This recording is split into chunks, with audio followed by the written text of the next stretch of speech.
I was literally on my way home from Sunday services.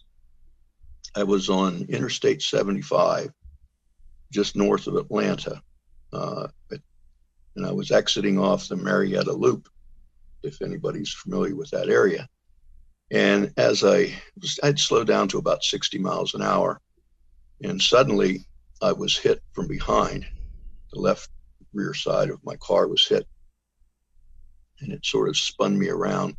I was hit very, very hard, extremely hard. My car got turned around, and it started to flip over, and it flipped over and over. Actually, a witness said that it flipped over about 4 or 5 times. But in any case, I knew there's no way I could live. I knew how fast I was going. I knew I was going into a roll.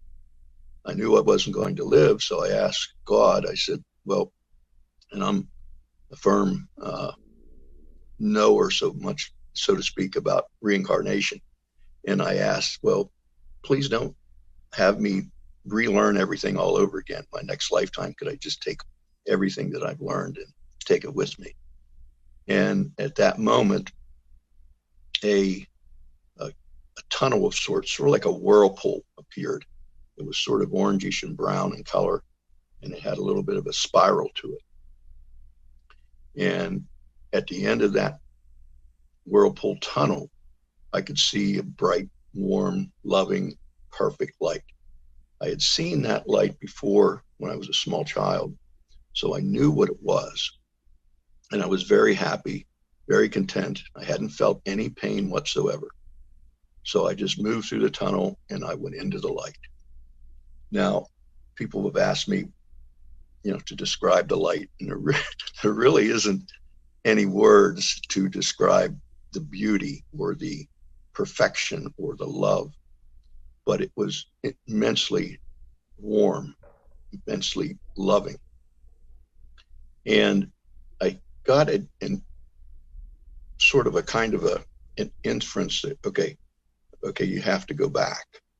So I all of a sudden, I popped back into my body. Now, I don't know how long I was gone. I really don't know.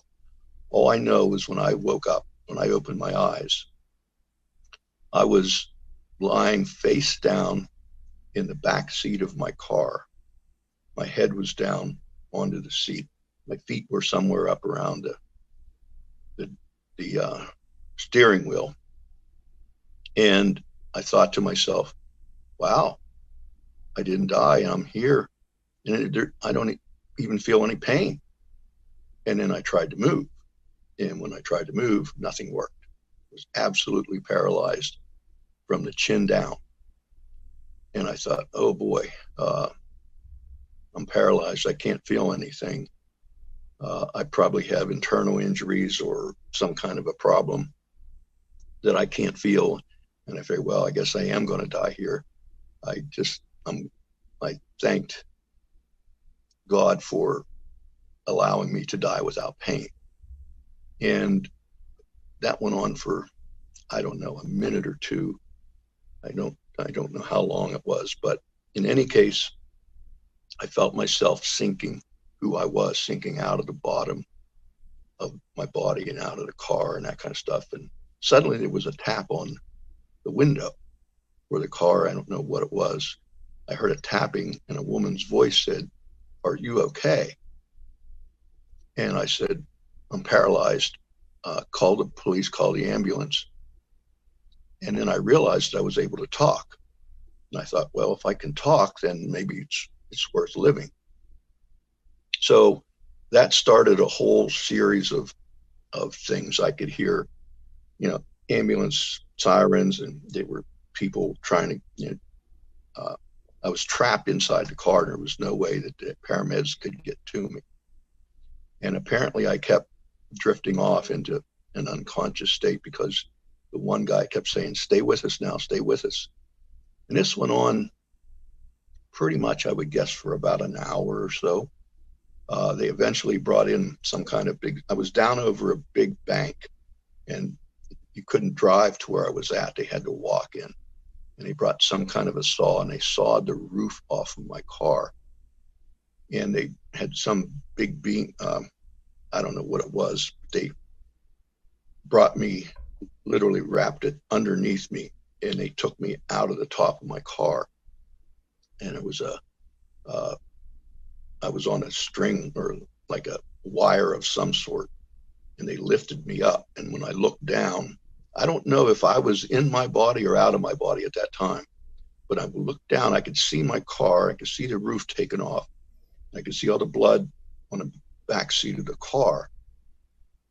And when they set me down, there was a life flight helicopter was already there, and they were on the ground, and they set me down, and they sort of straightened me out a little bit. And it was a guy right over top of me, and I could see about 6 or 7 people in orange jumpsuits. And he looked down at me, he says, "You're going to be okay." And I said, "Oh, okay." And then a woman's voice spoke up, and she said, "Have you made arrangements to donate your organs?" And I looked, and I said, "Yeah, it's on my driver's license." And the guy that was right above me, I could see him turn and stare at this woman like, "Don't say something like that right now," or something to that effect. And then another woman's voice spoke up and said, "You have a living will?"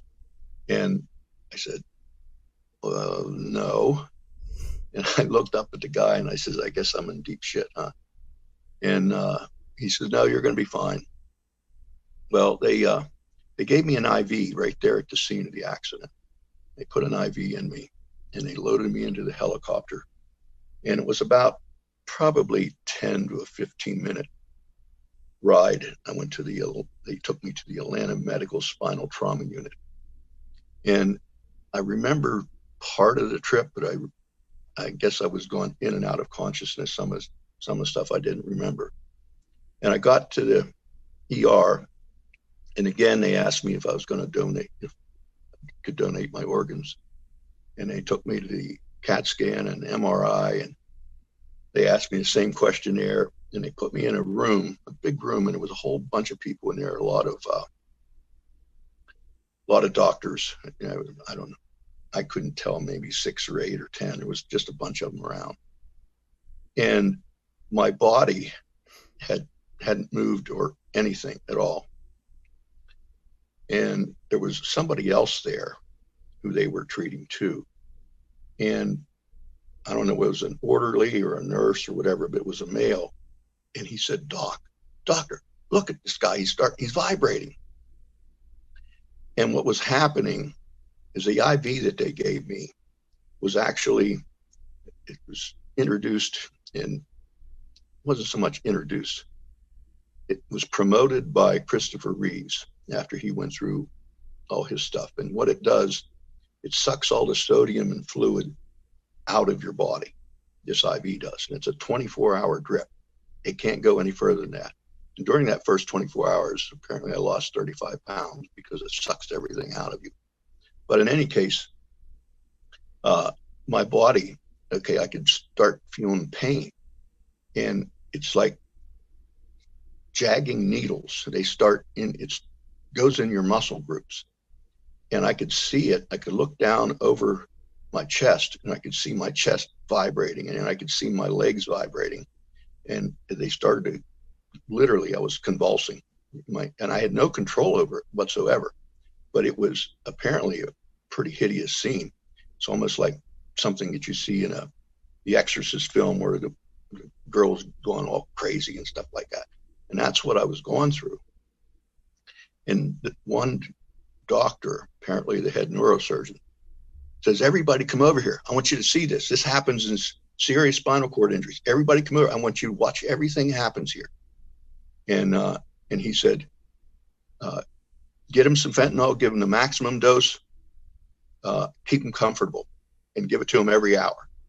And they did that. And a few seconds, probably a minute later, I got wheeled into another room. And when I went into when they took me into that other room, it was real high ceilings, a lot of medical equipment. Up to my left, there was some observation windows.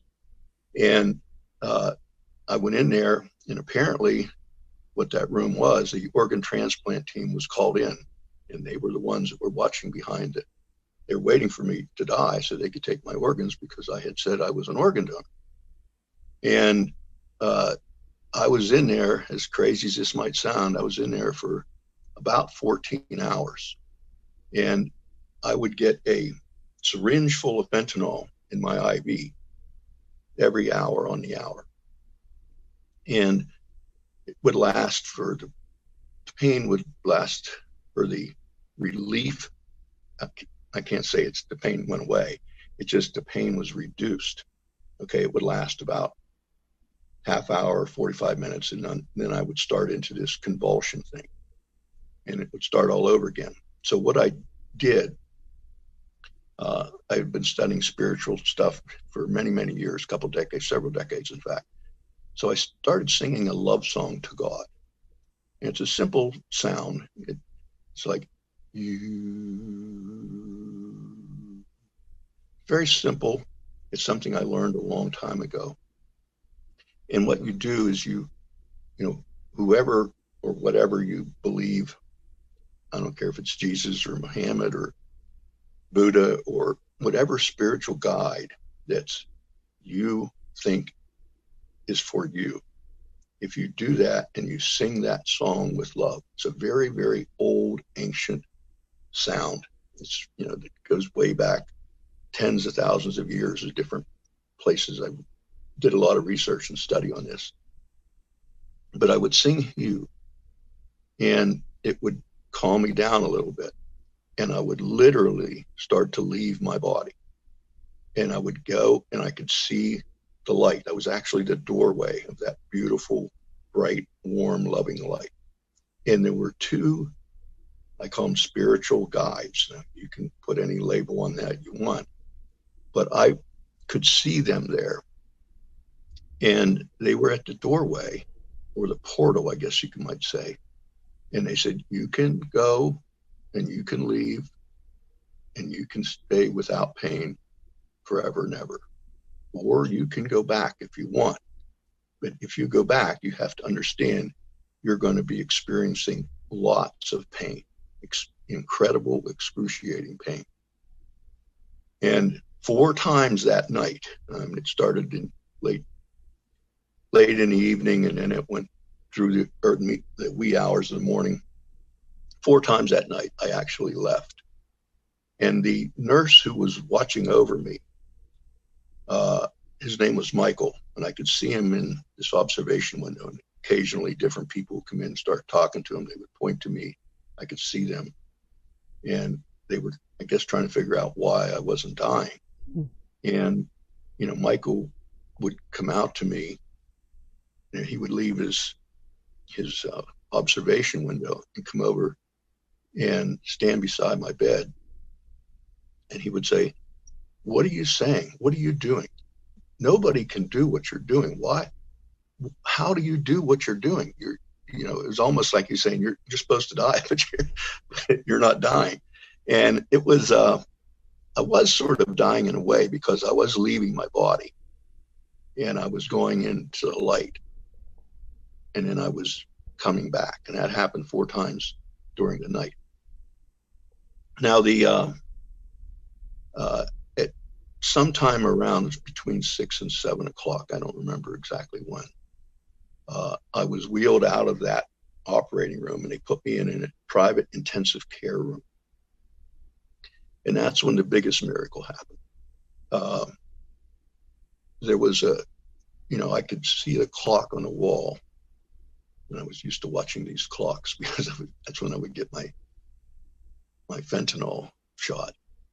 But I looked, and it was 7 o'clock. It was a 5 after. So I called out for Michael. Well, there was no Michael. Apparently his shift was over, or worked in a different part of the hospital. I don't know what happened, but a lady nurse came in, a young nurse, and she says, what can I do for you? And I says, I need my pain stuff, that fentanyl. And he's, I had this, I couldn't move. It was, the only thing I could move was my mouth. And she says, oh, well, I can't give you something like that without strict doctor's orders. That's very powerful stuff. And I said, well, I need it for my pain. She says, well, what's your pain on a scale of 1 to 10? And I said, 10. I just said it very quietly. I said, 10. And she says, oh, I don't believe that. You're telling me this is the worst pain in your life? She just turned around and walked out of the room. And I was really angry. Incensed would be a good word for it.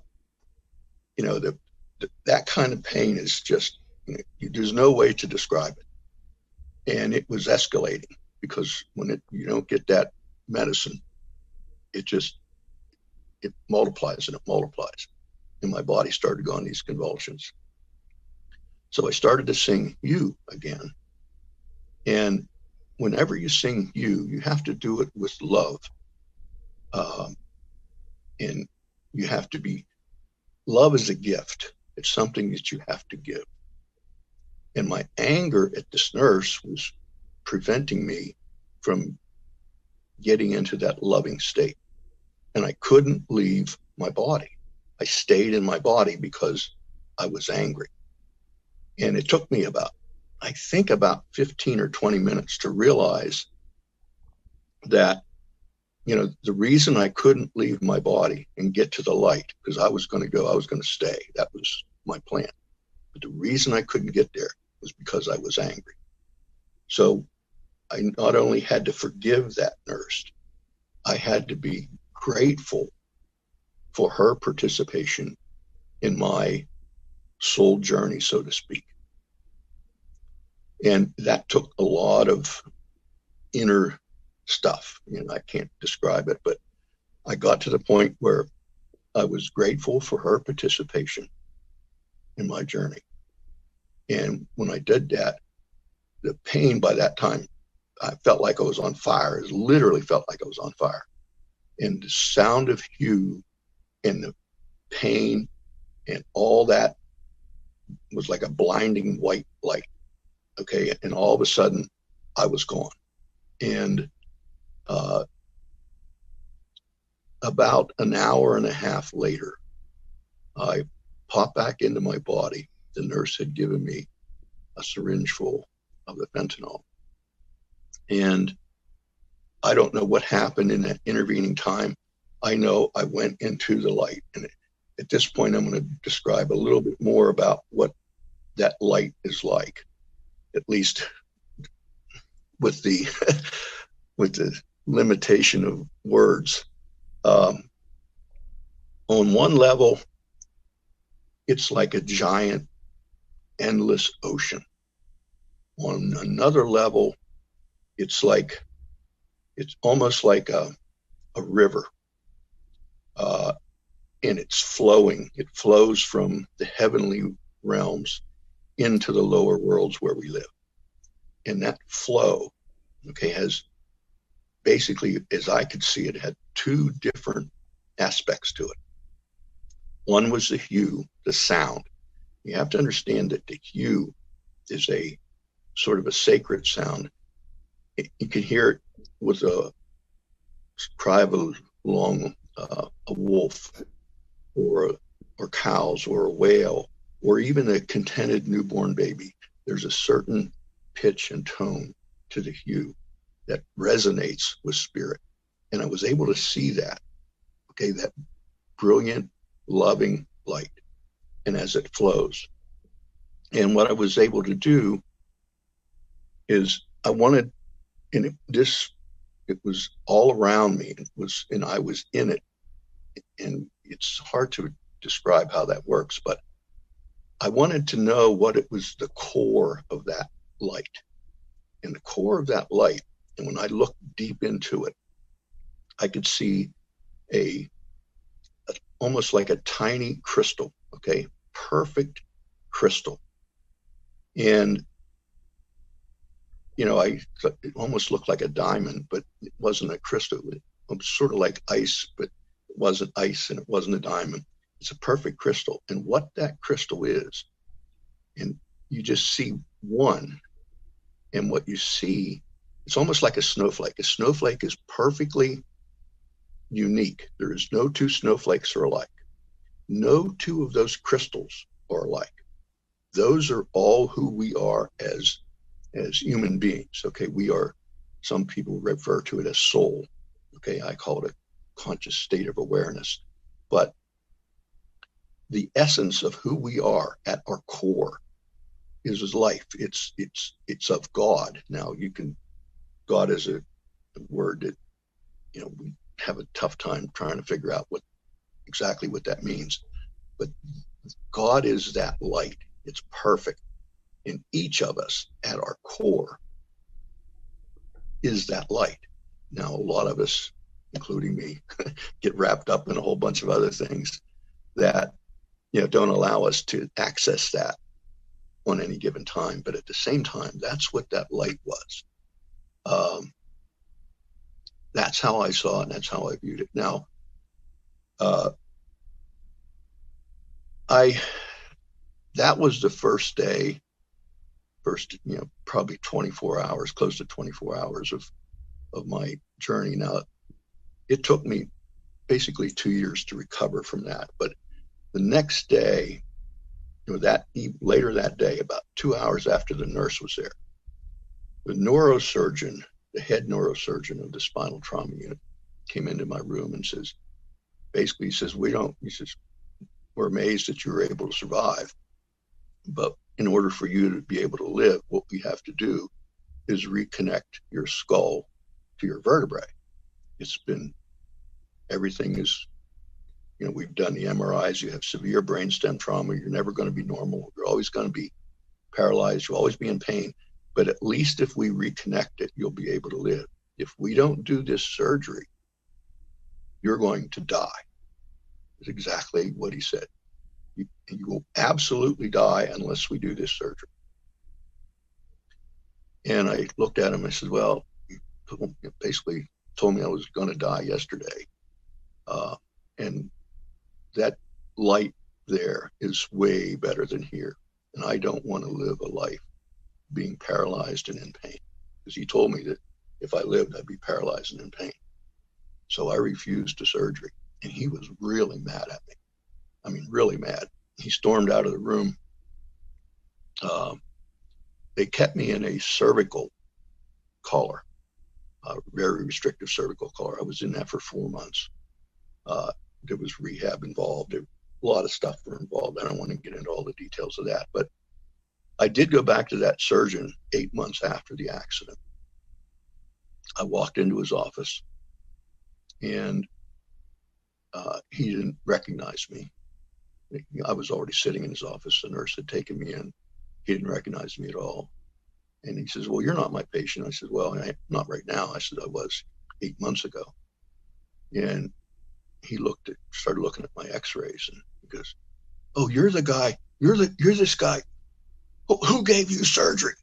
And I said, nobody. Don't you lie to me. He was furious. And he came over, he pulled down, he got behind me and pulled down my shirt collar. He says, where's your scars at? I says, I didn't have any surgery. Don't you tell me. Oh, he was furious. He threw me out of his office. His ego was, he had made a diagnosis that I was going to die. There was no way that I could live as far as he was concerned. And obviously that didn't happen. And that sort of destroyed his own self-worth or self-view or whatever.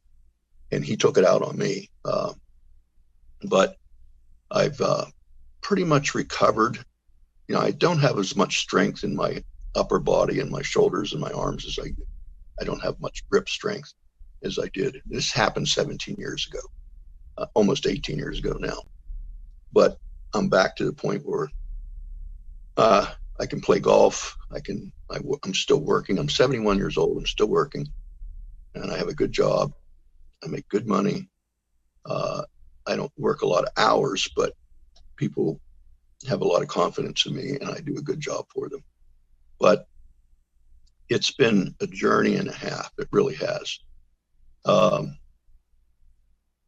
There's a lot of a lot of stuff to this. It goes way back to even when I was a little child, I learned how to sort of leave my body to escape trauma, home trauma stuff that was going on. And that's when I first learned about the white light.